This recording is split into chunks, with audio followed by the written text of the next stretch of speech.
does he sound weird? I'm a little out of sorts today. There you go. And there it is, not turning on my mic. Early buzzer.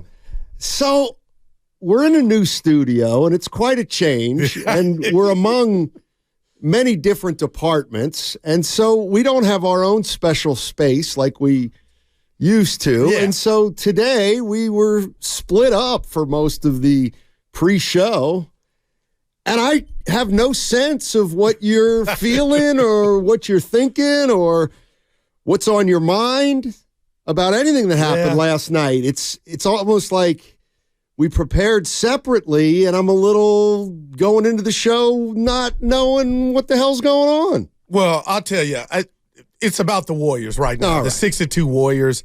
And, Steiny, we talk about the great ones that we've seen, especially living here in the Bay Area with Jerry Rice, Joe Montana, Barry Bonds, the Buster Posey, the list goes on. And I'm just sitting there watching the Warriors Pistons. It was entertaining. And I'm just watching Steph Curry at his age just continue to – I'm going to throw it out at you and the listeners, Steiny. It's just a Steph Curry appreciation that I had out of nowhere. The dude's balling when we're supposed to watch an imminent fall-off. And right now, he's leading this Warrior team to a great 6-2 start. I know it's early, but Steiny, the dude's on fire. 50, 40, 90. He's blowing past that. He's got 7 made threes in the last 3 games, 13 more than anybody else on the season. He's made 47 three-pointers in 8 games, and I know this is a basketball now, an NBA of the three-pointer, but I'm watching Steph, 12 from 26 last night, 7 of 17 from deep, and I came in and you looked at me, Goo, how you doing? And I'm sipping my little mimosa. My coffee, mimosa. That's the weekend. Whoa. And I said to myself, is the chef getting better? And it's just an appreciation of he ain't retiring, but God darn it, I mean, I just wonder if Dub Nation knows how special we got it watching this guy lead this team to a 6-2 record. That's all. That's in my heart, man. The dude is incredible at his job, at his craft, whatever you want to call it. Here. I know we put Wiggins on the autopsy table yesterday, but today it just hit me last night like, this is crazy, Steiny. Don't put me on the other side of saying it's not crazy. Never. You gave me a smile. William Shatner, you cracked a smile like, kid, I ain't a kid, but you looked at me like, I ain't mad at you, Tupac. Again, I think this is why, Steph to me, and we've talked about Durant and Clay and Draymond, and they're all great players in their own right, but Steph is in a league of his own. He just is. He's lasted longer than any of those other 3 guys playing at a high level, and he's clearly the best player on the team still, and it's getting to be a wider margin, maybe because other players are falling off. But he's making threes like he always did. The minute he stops being Steph Curry, it's going to be interesting to see what the Warriors actually are. Yeah, wow. But he's still Steph Curry as far as we can tell. No doubt. And I'll say this, because I'm positive Pete right now. They're 6-2. They got a showdown with Denver tomorrow. This little nugget I came across, and I need you with your basketball expertise and the fans to chime in. You said something just a second ago, the gap between Curry and the next best Warrior. Do you know Curry right now, and it's early, is averaging 31 points, 30.9. I round that off to 31. The next Warrior is at 16 points. That's Klay Thompson. Steiny, across the league, what if I told you that's the biggest gap from the first your leading scorer to the next scorer on your team? The Warriors have the biggest margin. I'm throwing this to you and the fans. Is that a problem? Is that a good thing? Nothing to see here? Because that is worrisome to me that 30-16, that's a big drop off. I don't know what to make of it, to tell you the truth. I really don't. If Clay were at 19, we probably wouldn't be talking about it. I don't know if it's I don't know.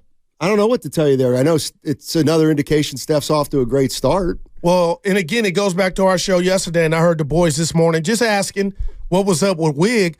But, Steiny, I would hope we would get 16, 17 from him but he's down at 11 points a game. Yeah, he's not been good all season long. And the $1 million question is why, and we don't know. Well, I'm not spending any time on why. We did it yesterday. We spent all day yesterday on why, and we Uncle Looney says you want balance, and I get that. Yeah, I don't. That's why I didn't want to answer it. I don't want balance. I don't want 5 guys averaging 18 a game. I don't. I want a pecking order. I want a guy at 28. I want a guy at 22, and then I want another guy at 18, ideally. But it's interesting. I like pecking orders. I think if you have too much balance, you really don't know where you're going to go game to game. Let's say the last 3 or 4 minutes of a ball game. Well, that's interesting because Jonathan Kuminga, you talked about pecking order. He's third at 12 points a game, and they've needed him. And I know we talked about CP3. He said it with his cold shooting, but he made a couple threes yesterday. He chipped in. Steiny, what if I told you with his awful shooting up until last night's game on the season, he's a plus 58. That lets you know it's not just about scoring and shooting, but he's doing other things. Plus 58, and he said this is his worst stretch of shooting he's had in his career. And last night it was a lot better. Yeah, he's helped when he hasn't shot well. Yeah. It's a sign of a good player. Chris Paul's a hell of a player. He doesn't have to score last night to help you win. Mm-hmm. Dude, he's got 60. He's got a 10-to-1 assist-to-turnover ratio. Exactly. Boy. I'm not kidding. No. 62 assists, 6 turnovers. That's 10+ to 1. And 29 assists to 0 turnovers in his last 4 games, if that interests you. Absolutely incredible. Yeah, Day-Day. I mean, even if you don't make any shots, you're not turning the ball over. Man. He's been terrific. You know, one of the things that I've been thinking about, and Willard said it a couple times yesterday. He said the Warriors, and maybe this plays into what you're talking about with the big gap between Curry and I guess the number 2 scorer, which is Clay. Mm-hmm. And Willard says essentially, I don't think scoring is going to be an issue for the Warriors. And I actually think scoring could be an issue for the Warriors this year. I do think that they may have. They're not going to have a number 2 scorer like Clay in years past. So it's by committee? I think so. That's what I think. I mean, Clay may emerge as their second leading scorer, but I don't think he's going to score 22 a game like he has the last couple years. So that means where's the scoring coming from? Let's say, where's the scoring coming from in a game when Curry's 10 for 20, 11 for 22, but Clay's struggling. But Clay's 4 for 13. Andrew Wiggins would be my number 1 answer. And you know what? Saric is not going to finish too many games. I could be wrong. This is about scoring, though, too, over the course of a game. Mm-hmm. Like, how are you going to get – who's going to score on this team? Kuminga. Is he? He's a limited offensive player. Kuminga and Wiggins are a little bit limited at the offensive end. At least they've looked that way so far this season. But and this is where maybe Chris Paul comes in. He hit 17 last night and finished the game. He's always going to finish. He's always going to finish the game. Look at my guy. Why? He has to finish the game. 62 assists, 6 turnovers. If Chris Paul doesn't finish a game, I'd love to hear the reason that Steve Kerr would give.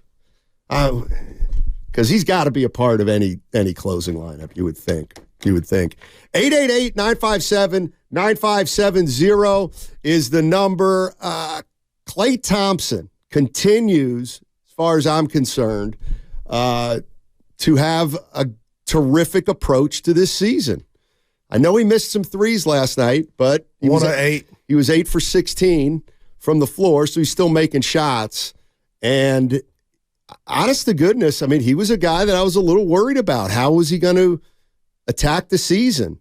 He got off to a terrible start last year, but I'll tell you what, he's been very good, I think, this year, Klay Thompson, in light of the fact that he's guarding different guys, and he is going to have to, and he's going to play less this year. That it looks like all the top 4 guys are, Goo, but I tell you what, Klay Thompson has been very solid. Maybe outside of Draymond, the big three's doing well. Well, I don't mean Draymond's not doing well. I mean, you could say Klay's playing better than that, or you could say Draymond's playing better than Klay, or Klay's playing better than Draymond. I'm just saying all three of them are playing pretty well. Yeah, and they all do different things.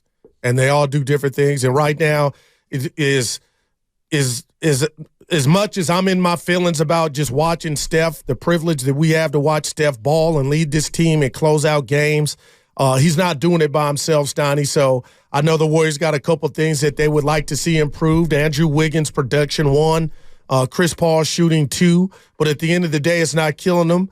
And collectively, they're 6-2. And again, they got the showdown with Denver tomorrow. Something else I came across. If I had $1 for every time last year I said the Warriors starting 5, how many times did we hear it, and you and I get into it, had the best plus minus? And defensively, Steiny, they had a 106 rating, 106.1 defensive rating last year. That's good. The starting 5 with Dre, Looney, Wiggs, Curry, Thompson. What if I told you this year that's a 132.1? So that's a big fall off. And again, I don't know if you got the answers as to why, and they only played 11 minutes together last night, why that is not manifesting early as it did last year when that 5 is together.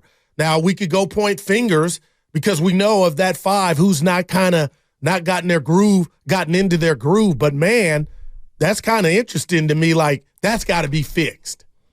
Well, they gave up 140 to the Thunder. That's gonna skew your numbers a little bit.